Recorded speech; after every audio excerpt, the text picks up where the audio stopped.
Assalamualaikum warahmatullahi wabarakatuh. Bersama Mama Haranggi lagi, penulis horor dan misteri.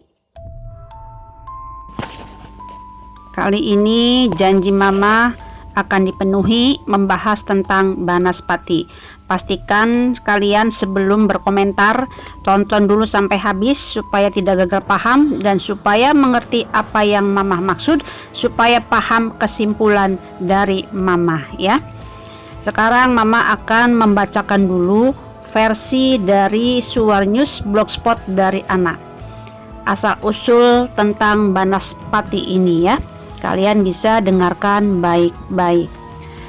Pada masa Brawijaya ke-1 sampai turun ke-4 tahta selanjutnya, tatkala Sirwingit telah merasuki tubuh makhluk hidup dan keseimbangan batin sudah diambang keumuman.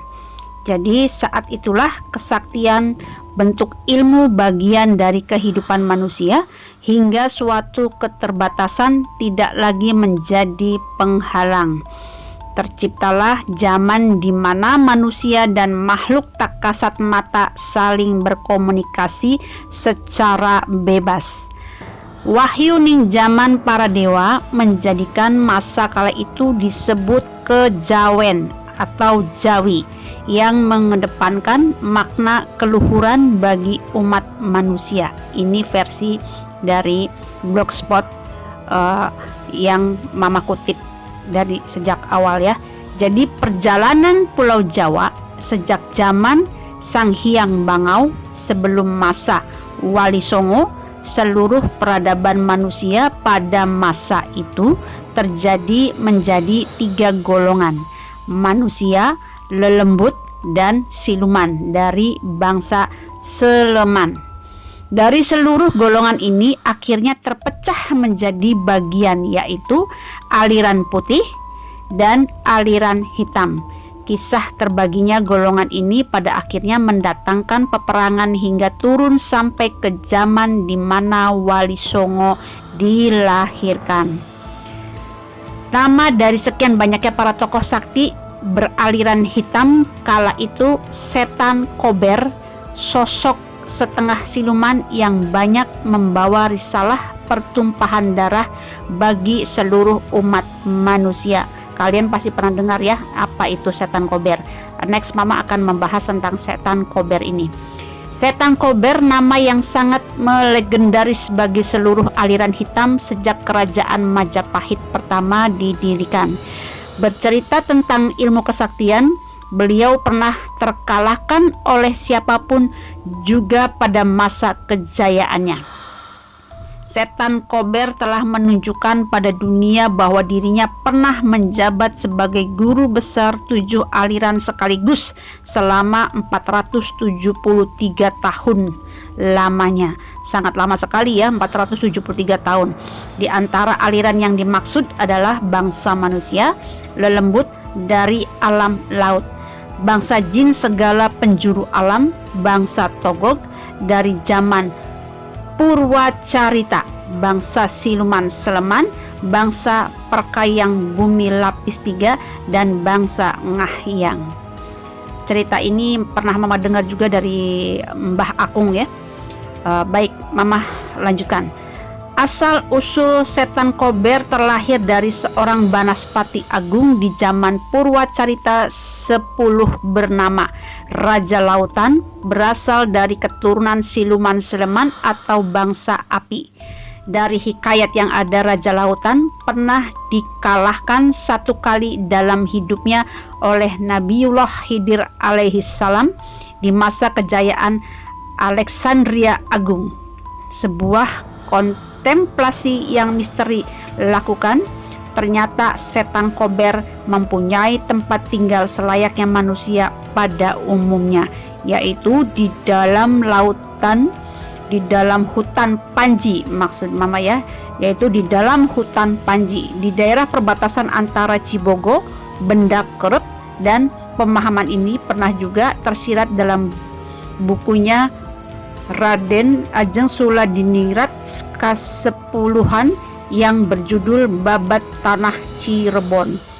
Bercerita tentang rumah setan Kober ini, hampir keseluruhan bangunannya terbuat dari tulang belulang binatang dan manusia. Bisa kalian bayangkan ya, bangunan yang terbuat dari tulang binatang dan manusia. Di belakang rumahnya berdiri kokoh satu pendopo yang terbuat dari beraneka tulang macan, kujang, kerbau, dan singa.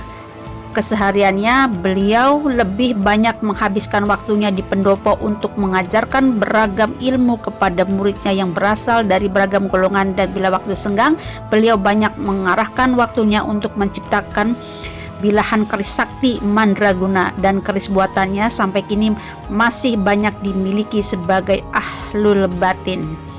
Seperti halnya gambar keris ini buatan asli tangan setan Kober.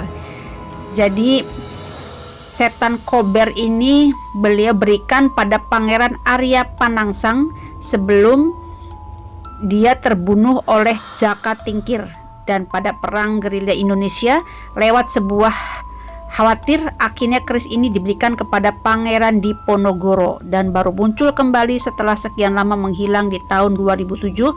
Keris itu masih dilestarikan sebagai sarana derajat dalam pemilihan seorang pemimpin. Di masa Raja Jawa, nama setan Kober selalu disebut-sebut sebagai orang nomor satu di dunia persilatan. Beliau kerap menjadi jawara pilih tanding yang banyak dimanfaatkan oleh para Raja Jawa sebagai pembunuh bayaran. Mengerikan sekali ini. Di masa Brawijaya kelima, beliau kerap menjadi ahli strategi perang istana Majapahit dalam mengalahkan ratusan panglima pilihan seluruh kerajaan yang ada di belahan dunia. Baru namanya surut dan akhirnya ngahyang selamanya akibat perasaan malu setelah beliau dikalahkan oleh jawara sakti Pangeran Sutowijaya Gebang. Di masa perang antara Majapahit dan Demak Bintiri yang pada saat itu rajanya bernama Raden Fatah dengan dibantukan 101 waliullah di bawah komando Panglima Besar Sunan Kudus. 17 tahun dua kerajaan ini pernah terlibat sengit dan 24 kali mereka bertemu dalam peperangan hebat. 18 kali Majapahit menyerang Demak dan 6 kali Demak balik menyerang Majapahit. Wilayah yang pernah menjadi pertumpahan darah antara Majapahit dan Demak Bintoro diantaranya Magelang, Sragen, Banyuwangi, Kudus, Klaten, Tidar, Madura, Lasem, Purworejo, Yogyakarta, Batang, Semarang, dan Surabaya. Dengan strategi yang matang, setan Kober yang kala itu menjadi kegiatan kerajaan Majapahit mulai menyebar aksinya di beberapa pelosok desa terpencil dengan cara membunuh satu persatu para jawara Islam yang dianggapnya telah berkomplot dengan kerajaan Demak Bintoro. Bahkan di samping lainnya, setan Kober mulai menyusun kekuatan dengan mendatangi dedengkot aliran hitam di penjuru pelosok desa.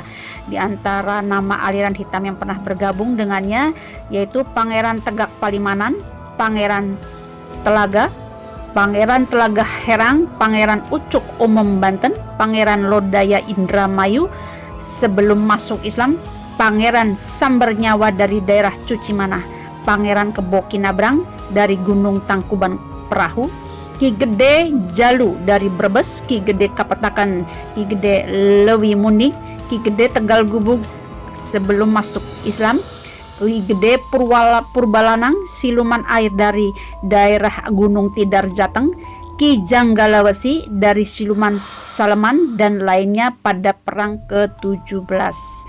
Kerajaan Islam Jawa pernah dikalahkan dengan terbunuhnya beberapa waliullah, di antaranya Sunan Udung, Sunan Pajang, Sunan Beling, Sunan Persik, Sunan Odong, Sunan Rahmat, Sunan Khoyim, dan Sunan Menjangan atau Pangeran Sambar Nyawa. Next, Mama akan menceritakan bagaimana para sunan-sunan itu ya. Baik, Mama lanjutkan lagi. Namun dalam sejarah lain menyebutkan kekalahan Islam pada waktu itu akibat bangsa waliullah tidak semuanya turun ke medan laga dikarenakan mereka sedang berkabung atas wafatnya Sunan Ampel, salah satu wali Songo. Sehingga kala itu para waliullah lebih banyak takziah datang ke daerah Ampel. Di lain pihak, setelah kekalahan Islam mulai menjadi buah bibir di kalangan masyarakat luas, Sunan Gunung Jati, Pangeran Walangsungsang, Sunan Kalijaga, Sunan Kudus, dan Sultan Hasanuddin Banten mulai merapatkan barisan dengan memilih diantaranya untuk mencari beberapa tokoh aliran hitam. Pada masa itu, yang diutus untuk menandingi kesaktian aliran hitam diantaranya Pangeran Walangsungsang atau Mbah Kuwu Cakrabuana, Sunan Kalijaga, Pangeran Arya Kemuning, Syekh Muhi, Muda Tasik, Nyai Mas Gandasari, Panguragan, Syekh Sutowijaya Gebang, Pangeran Hasanuddin Banten, Syekh Sapu Jagat, dan Syekh Magelang Sakti. Mama ulangi lagi, dan Syekh Magelung Sakti ya. Lewat mandat Sunan Gunung Jati, mereka bergerak dengan cara terpisah, dan lewat perjalanan panjang selama 7 tahun lamanya mereka akhirnya bisa menaklukkan seluruh bangsa aliran hitam. Hebat sekali ya Sunan Gunung Jati ini. Namun hal semacam itu bukan berarti mereka mudah menandingi ilmu dedengkot para aliran hitam ini, melainkan butuh perjuangan dan kesiapan matang. Sebab dalam menjalankan tugasnya, mereka juga pernah dikalahkan sewaktu duel kesaktian bersama dedengkot aliran hitam. Seperti Pangeran Arya Kemuning misalnya, beliau pernah berhadapan dengan dedengkot aliran hitam Pangeran Talaga Herang, namun dalam adu kesaktian Arya Kemuning bisa dikalahkan dengan mudah. Baru saat perang tanding dengan Syekh Muyi Muda Tasik Pangeran Talaga Herang, kalah telak dan akhirnya ngahyang sampai sekarang. Juga Nyi Mas Gandasari yang kala itu ditugaskan untuk menangkap Pangeran Ucuk Umum, beliau kalah dalam adu kesaktian. Baru tatkala Mbah Kuwu Cakrabuana turun ke laga, Pangeran Ucuk Umum bisa dikalahkan dan akhirnya ngahyang selamanya. Ngahyang itu hilang ya, sama aja terbang entah kemana. Kisah ini terjadi di Pantai Karang Bolong, Banten. Sunan Kalijaga, beliau pernah dikalahkan oleh Pangeran Tepak Palimanan dalam menaklukkan wilayah Cirebon. Kekalahan Sunan Kalijaga ini akibat campur tangan Prabu Siliwangi, dan baru setelah kedatangan Pangeran Arya Kemuning dan Mbah Kuwu Cakrabuana, Pangeran Tepak Palimanan bisa terbunuh dengan kepala terpotong dari raganya. Kisah ini terjadi di puncak Bukit Palimanan yang bernama Gunung Tugel. Ini ada di daerah Mamah ya, di Cirebon. Kembali ke cerita asal, pertempuran antara Pangeran Sutowijaya Gebang dengan Setan Kober di daerah hutan Pranji tidak bisa dihindarkan lagi. Kedua musuh bebuyutan ini saling mengerahkan kesaktiannya hingga sampai 40 hari lamanya. Dalam perkelahian panjang ini akhirnya dimenangkan oleh Pangeran Sutowijaya, sehingga Setan Kober akhirnya ngahyang di hutan Pranji. Kisah terkalahkannya Setan Kober akhirnya jadi perbincangan orang banyak, sehingga Mbah Kuwu Cakrabuana selaku gurunya sangat khawatir. Pasalnya sejak kejadian itu Pangeran Sutowijaya diangkat menjadi seorang pemimpin oleh seluruh bangsa Gaibiah, sehingga Mbah Kuwu Cakrabuana merasa takut ilmu yang beliau berikan selama ini disalahgunakan oleh murid-muridnya. Dalam sejarah babat tanah Jawa, ilmu Pangeran Sutowijaya Gebang satu-satunya ilmu paling ditakuti oleh seluruh bangsa siluman atau Gaibiah. Ilmu yang dimilikinya adalah Syahadat Majmal, di mana ilmu ini dibacakan maka seluruh Gaibiah yang ada akan mengikuti ucapan kita. Bahkan dalam perang tanding melawan Setan Kober, ilmu inilah yang menjadi andalannya, sehingga Setan Kober sendiri harus menerima kekalahannya dengan tubuh terbakar. Dalam kisah lain dicerita, setelah 1 tahun Setan Kober dikalahkan Pangeran Sutowijaya Gebang, beliau akhirnya dipanggil menghadap Mbah Kuwu Cakrabuana. Bagaimanapun juga dirimu telah menjadi orang yang takuti seluruh makhluk tak kasmata, namun menurutku jauhkan ilmu itu sehingga antara manusia dengan bangsa gaib ini tetap lestari selamanya. Sebab kasihan bagi yang lain, dengan adanya ilmu yang Andika miliki sekarang, maka seluruh bangsa gaib akan punya batasan tertentu yang menjadikan mereka percaya hanya pada Andika. Itu kata Mbah Kuwu ya. Dengan patuh Pangeran Sutowijaya mengiyakan, tanda beliau setuju dengan ucapan gurunya. Namun lain sifat, lain pula kenyataannya. Sampai sekarang juga banyak ya, lain sifat, lain pula kenyataannya. Benar juga yang diucapkan Mbah Kuwu Cakrabuana, walaupun Pangeran Sutawijaya sudah menerima atas mandat gurunya, akan tetapi para muridnya yang berasal dari bangsa siluman dan gaib lainnya hanya tunduk pada majikannya, bukan pada orang lain. Sehingga walaupun Mbah Kuwu Cakrabuana adalah gurunya Pangeran Sutawijaya, dengan cara sembunyi tangan akhirnya mereka tidak menerima pengakuan Mbah Kuwu Cakrabuana dengan cara menyerang seluruh keraton Pakungwati Cirebon. Dalam hal ini Mbah Kuwu Cakrabuana tidak tinggal diam. Beliau langsung menghadapinya dengan pusaka Golok Cawang. Golok Cawang ini sangat terkenal ya, dan akhirnya seluruh bangsa gaib bisa dikalahkan dengan mudah.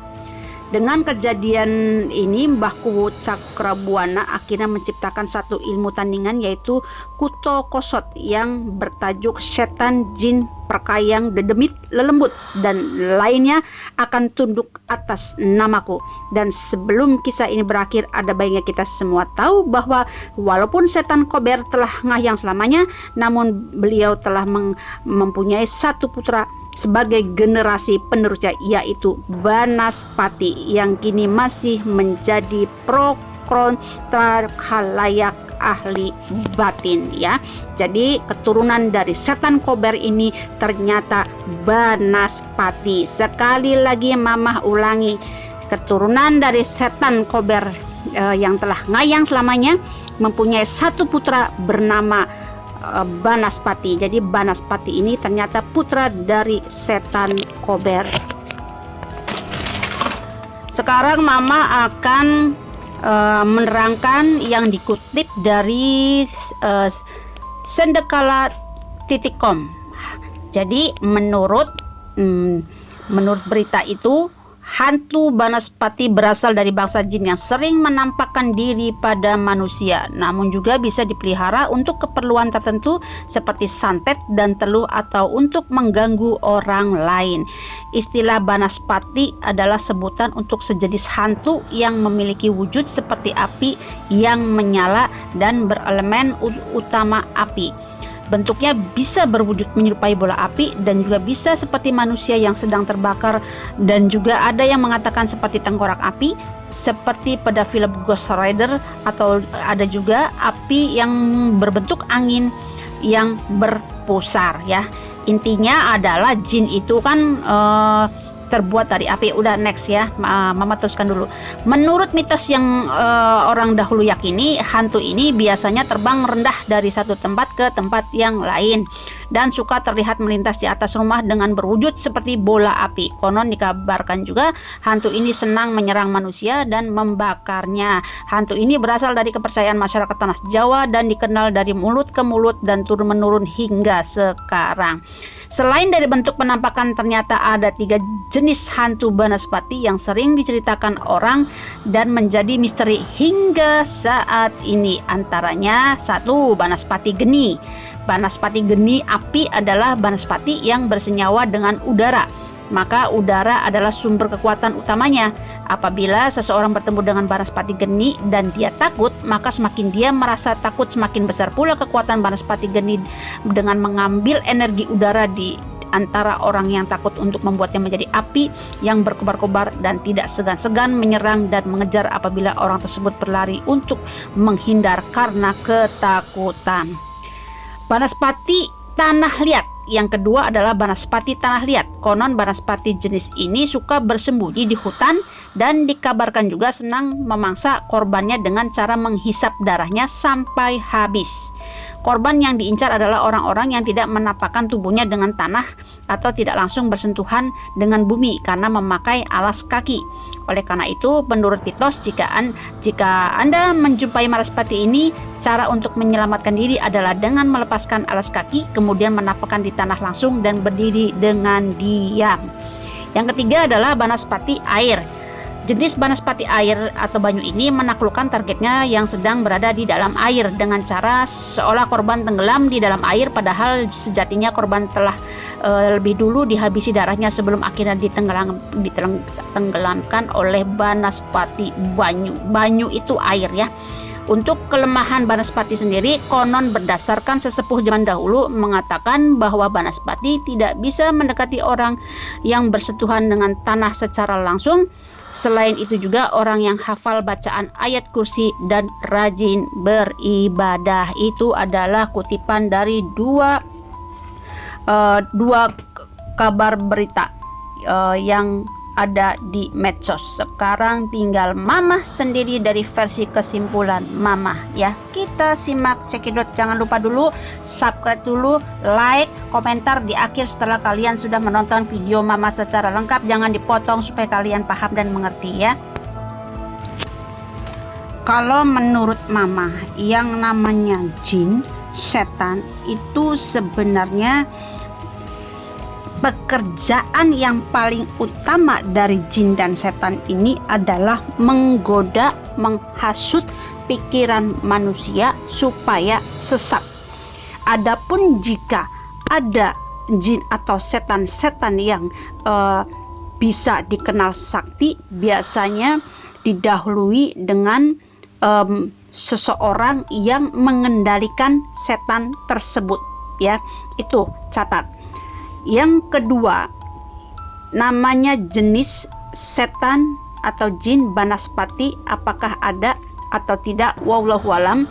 Tapi kemungkinan saja ada jin yang menyerupai seperti api, karena memang jin ini sendiri diciptakan dari api ya. Karena jin ini, sifat jin atau bentuk jin, dia bisa menyerupai apa saja. Sebenarnya jin atau setan sendiri dia tidak mau menampakkan wujud yang asli.